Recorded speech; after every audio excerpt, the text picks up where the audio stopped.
Hii najua itauma wengi. Lakini shughuli yenye ilikuwa gana willing buyer willing seller. Sijui ni justice ya nini mnaenda kusika. Kuongea kweli wewe umetoka kwako na nguo fupi una hata chupi. Umeenda kukula kwa bili ya wenyewe. What do you expect kama mimi? Una expect nini? Wewe mwenyewe unasema ati sasa wewe umeonyesha matako yangu. Mbona unani record? But una time ya kujump, si ndio? Because you are there to collect the money. That was a willing buyer, willing seller.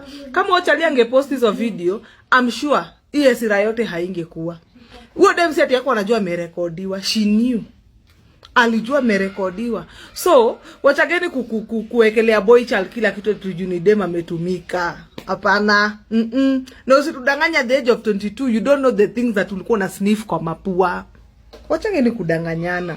Vitu zinatuwekanange kwa mwangaza. Pia nyinyi mnaingilianga boy child sana. Maybe tuseme makosa alifanya ni kupost. But hapa mimi ndo nilikuwa biashara. Mimi sioni makosa ya Chali hapo. Sawa? That was a trade. They were doing what a trade. At the end of the day, kama Chali angekubali wangeenda room na wamalize shughuli zao. Sawa? Hata tujui kama walienda, maybe hata walienda. Lakini for the girl to look more innocent, lazima ajifanye hakuna kitu alikuwa anajua. Lakini kama mimi, with that type of a dress code, you knew whatever you were going to do there. Hapo atosiekele pombe. Hapo ilikuwa shughuli. Ni vile shughuli haikwenda vile ulikuwa unatarajia. Sawa? Alafu the other thing, mujifundishe kukaa kwa milango za wazazi wenyu. Kila mtu akae kwa mamake. Sawa? Utaavoid vitu mingi sana ukizoea kukaa kuta. Mimi niliona tu ngozi hapa juu. Mosiria, hebu nikuelezee. Wewe hatukukupea kazi kama Nairobi County, ukuwe TikToker, sijui wewe ni lawyer, wewe ni judge, wewe ni wapatanisho. Mara destroyer wa familia. Msichana ameguzaguzwa kidogo. Na niliona hata yeye ameguzaguzana kidogo. Shida ni mwenye aliachilia video, ndio? Na nyinyi majamaa mwache kuachilia video. Wewe ukiguza mali ya mtu, guza in peace. Mimi hata sikuona kitu. In silence. One time. Mimi niliona tu ngozi hapa juu. One time. One time. Ukifanywa ile kitu. Unajua vitu vingine tunaambiana ukweli. Sababu wewe uliona kitu. Nani aliona kitu? Unajua kitu kwa imefichwa kama bangi. One time. Inatolewa kwa store. Inafuruta kama virimbi ya World Cup. Fanye launching. Sasa haikulaunchiwa. Na nyinyi mnasema imeonyeshana ati unapropagate. Alafu Mosiria unapeleka uvitina kwa immigration ati jamaa achomewa document za kusafa. Mosiria, najua unataka msichana, kazi yako unataka kuwa simba. Wewe ni simping. You are one of the simping. Simba atashikwa na kesi ya rape. Ngoja. Mosiria wewe. Wewe Mosiria wewe. Mimi women, mimi kama kuna mtu naogopa, kuna best yangu hapo. I think anaitangwa Kori. Kori alikuwa na To make things worse, there is someone known as Geoffrey Mosiria. And he had something to say that annoyed most of the people, especially men, on social media. And now people are talking about it a lot. So this is what Geoffrey Mosiria said. What are your views on it? Ongea. Ilikuwa na Monday morning. Karibia Brayo. This person texted me. He called me akaniuliza mali niko, nikamwambia Machoroko. He asked me if nataka uelezee mlijuana na huyo mtu kutoka wapi mpaka mahali ilifikia akakutext. Okay, so huyo mtu tumejuana naye for a whole year. Tumekuwa tukicommunicate naye for a whole year. He had made a lot of promises. Sajai kuja Kenya, so this is the first time amekuja tukapatana naye tena. So that day alikuja on January and I met him on January 5th on Monday morning. He sent me the location, akaniambia niende mali yako. I went to him. He paid for the Uber. Akaniambia just enter there and take whatever drink you want. I'll come and sort. I went inside. It was a group of 6 people plus his friend, one of his male friend. Tukakunywa pombe, ikaisha, nikampigia nikamwambia alipe bill. Akasema chukua ingine ukunywe. Tukachukua ingine. Akakuja akalipa bill. Na kanunua chakula. Akasema tuhame the club you were. We went to a small club. It was like a local club. He had something in his hand. He had this white powder. Kanita mara ya kwanza akaniambia take this, itapunguza pombe.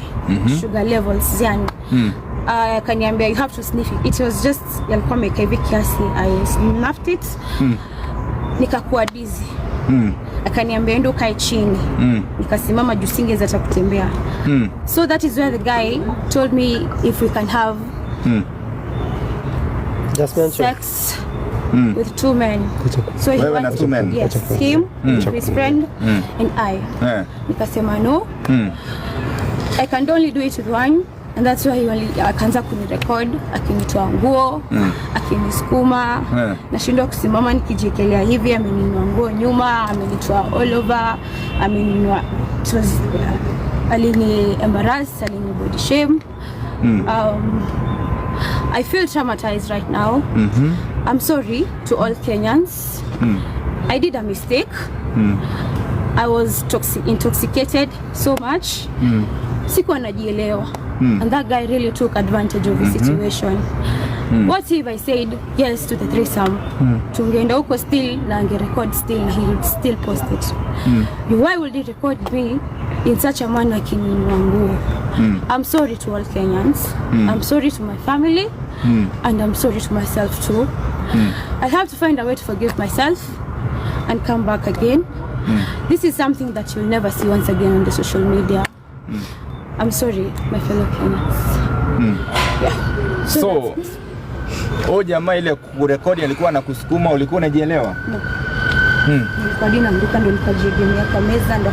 So for about the people who are to put their comments, there are a lot of people who put their comments, and some people obviously can't miss it, and they are not just ordinary people.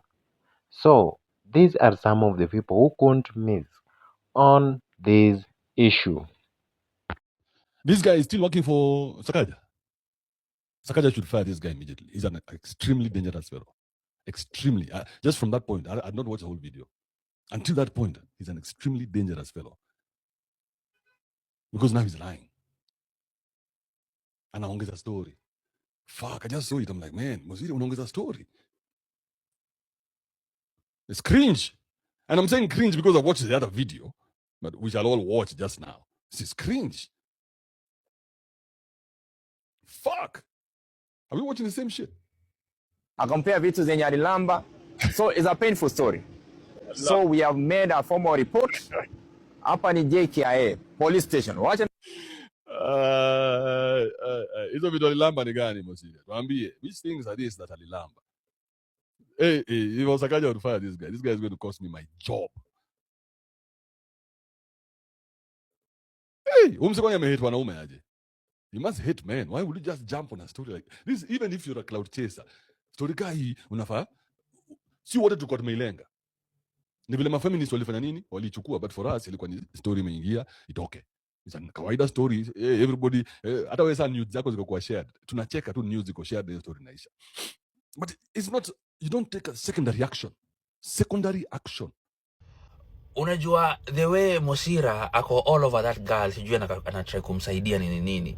Mosiria pia anafanya jue kwa kamera tulicheki huyo kwela akisexually harass huyo msee. Akimshika msolombo, akifanya nini akitaka sex, yani by force. Tulicheki pia hiyo. Sawa? So kitu inaenda both ways. So if you have watched up to this point, thank you for watching. Don't forget to subscribe, like and share, and also share your views on this matter in the comment section. A lot of people are texting me, Adrian, can you talk about that controversy of James Opande with that trending girl? I've seen that girl come out, and I love the way she's presenting her narrative so that she can strengthen a legal position and also potentially mitigate that liability of her being very touchy-touchy with that man in that second video that I've actually watched. So in that clip that she has come out with Geoffrey Mosiria, she has made 3 legally significant assertions in her words.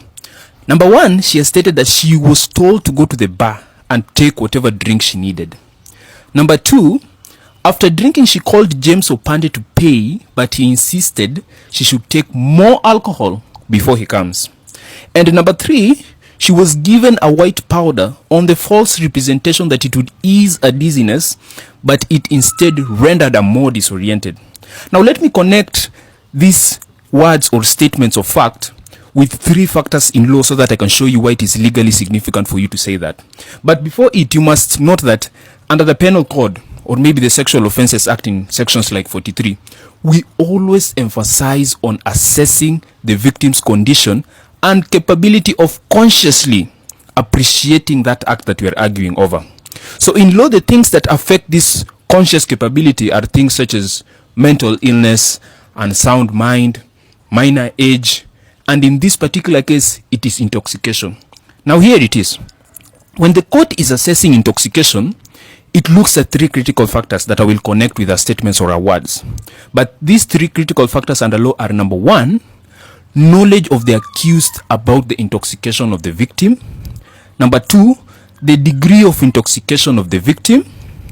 Number 3, voluntary / involuntary intoxication. And specifically, that involuntary intoxication is what will prevent that lady from being criminally culpable from a touchy acts to that man in the second video. First, on the knowledge of the accused about the intoxication of the victim, the prosecution must always at all time show that the accused was aware that the victim was drunk before making that act. So this factor is always important because long ago in courts, we used to have accused people in the same circumstances. They would come to court and pretend, I did not know she was drunk. So it has created a certain jurisprudence whereby the prosecution must prove that the accused person was aware that this individual knew that the victim was drunk. So the courts infer this factor by looking at the actions of the accused. If they did something like buying or encouraging the consumption of alcohol, like in the lady's first statement, she said that it was the man who told her to go to the bar and take alcohol. So that checks the first factor, that the man indeed had prior knowledge of the victim's drunken state. Second one is the degree of intoxication. First of all, in law, mere drinking is not enough. It has to be of high level to impair the operating mind of the victim. In her second statement, she stated she had more drinks at the bar, which was told she was told to take more drinks by the man while she was making the call. So this implies a high level of intoxication by the amount of drinks that she actually had. So this can also be supported by that particular trending video, which showed the victim staggering at one point and having some kind of a slurry speech. So this checks the second factor of high degree of intoxication by that lady. So lastly is the factor of involuntary intoxication. So for those who do not know, involuntary intoxication is a legal concept referring to a situation where a person becomes intoxicated without their free will. Or, like in this case, they were misled as to the nature of the substance they were taking. E.g., the same way the lady was lied to that the white substance would help her with the dizziness, but still made her more disoriented, claiming that it was another drug actually. So in law, she cannot be held criminally culpable for acts done during involuntary intoxication from that white substance. But why is this? It is because involuntary intoxication is seemingly a very strong legal defense because it occurs without the free will of the victim, thereby depriving them of the mental capacity to form the required criminal intent in criminal law cases. So we have seen the second part of the video where the lady was touching the man inappropriately down there. So if she can be able to prove about the involuntary intoxication from the white substance, then she can definitely absolve herself from the heinous acts towards the man that she did. Otherwise, if it is just voluntary intoxication of drinking before that white substance, then she can still be held liable for touching the man inappropriately.